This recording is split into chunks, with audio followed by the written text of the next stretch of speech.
Hi, I'm Cindy Lumpkin, a parent and special educator. I've been asked to share with you some advice on teaching at home. Now, I know none of us thought that we would be in the situation that we're currently in, but this is exactly where we find ourselves. And so we have to make the best of it. So I hope to share with you three ways or three things that you can do that will make the best of your homeschooling situation. The first thing that I would share with you is to get perspective on regression. Now, I am a big fan of social media, and I've been following this parent group, and a lot of the things that the parents are worried about is regression. And what I would say is we have to get a better perspective on regression. We understand and we know that it is real and that it can happen. But I like to think of this period as planned regression. That means that we know that our children are in a prime position for it to happen. But because we know that it can happen, it puts us in a much better position to actually plan for it.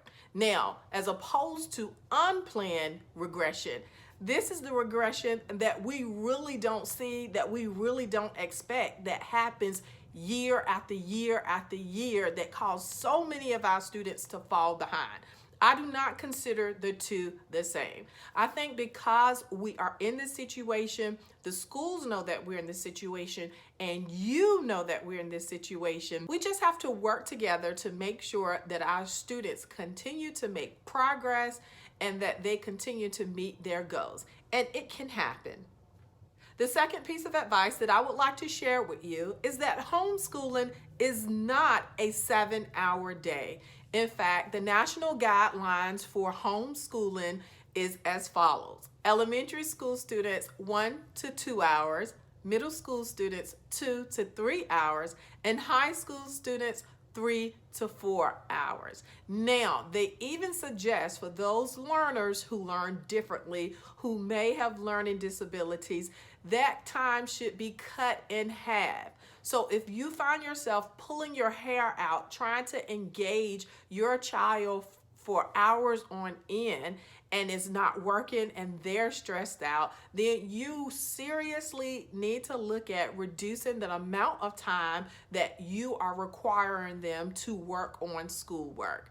Remember, this should not be a stressful situation for you, the parent, and we definitely do not want to make this a stressful situation for the student. Remember, with great instruction, students can learn working just 15 minutes a day. I've seen it. It's been a part of my strategy in working with some of my students. You just have to know your child and don't put them in situations where they are stressed. And then don't be deceived. If it's not working for you, they will eventually feel that. And so that same anxiety and stress that you feel, you will also put it off on them. So don't think that your job is to replace what the schools have been doing. No, at this time, all we want you to do is to supplement and to just make sure that your child is doing something and doing something meaningful so that they continue to make progress. The third and final piece of advice that I would like to offer you is that if you do find yourself in a situation where you feel like you can't keep up with the work or your child can't keep up with the work, please reach out to the teacher. Do not be afraid to say, this is simply not working for my family. I look at it like this. This is a change of placement, okay? And so not every child does their best work at home. Some of my parents, as a matter of fact, I have suggested to some of my parents not to even work with their children on their homework because it causes such turmoil in the home. So we know that because they're not getting any schooling, they would have to do something with you. But if the workload is just too much, reach out to your special education teacher, and maybe you guys need to sit down and reassess what your child's goals are and what the expectations are. Do not sit in silence when something is not working. It's not good for you, nor is it good for your child. Remember, you can do this. You can do this, and you have to do this. I have faith in you. So my biggest struggle during this time of social distancing or staying at home has been the transition into this new normal where I find myself being a working mother at home with her children, having to be a teacher facilitator to her children, having a 3-year-old as well as my husband. So we're all coexisting together, and I honestly never had a schedule for that. Sometimes it takes me a little while to get my bearings together, so I've been pulling my hair out. But I saw a checklist by the millionth task. They are 2 special education teachers that I follow on Instagram, and I was inspired by some of their recommendations, and so I used some of their tips in order to kind of reassess what I was doing and what I wasn't. So the first thing that I decided to do was to make sure that I had a designated space to do my work. I meet with my students online every day except for Fridays for an hour, and we do Zoom. So I make sure that I have a clear space where I keep all of my resource books, anything that I am working with them, all in one place, and no one is allowed to be in that place.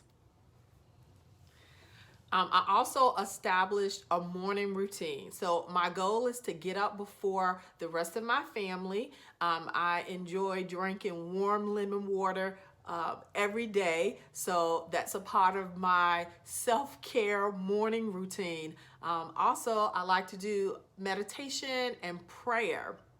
Honestly, I also find cleaning or washing dishes relaxing too when the house is really quiet. I have forgiven myself or given myself grace for not always washing the dishes the night before. So if I have any of those things to do, I would try to get up early in the morning and to do those things, and it actually relaxes me and put me in a better position where I'm able to face my day.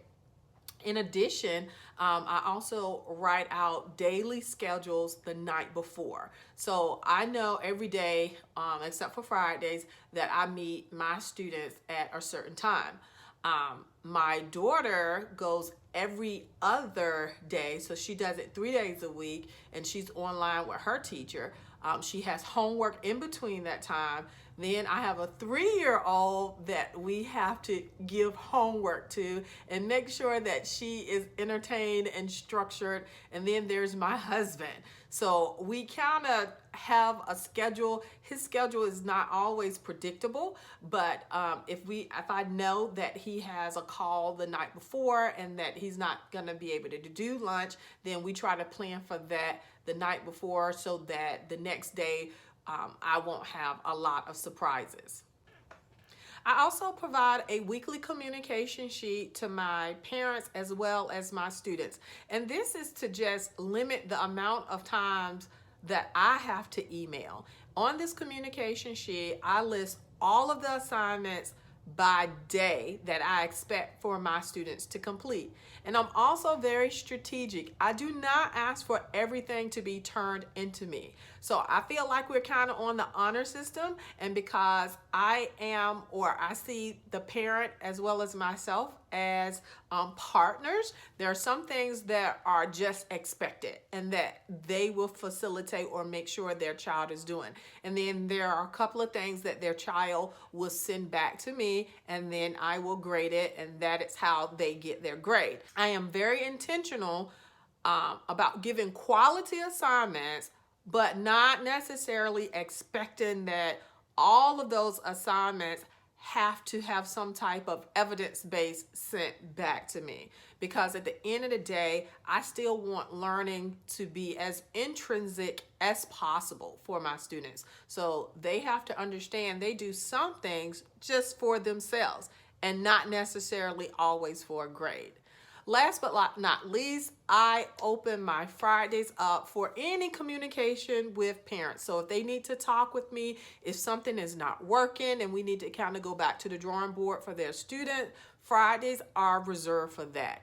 And I open myself for emails anytime. So doing these things has helped me to keep some of my hair in. I hope this helps.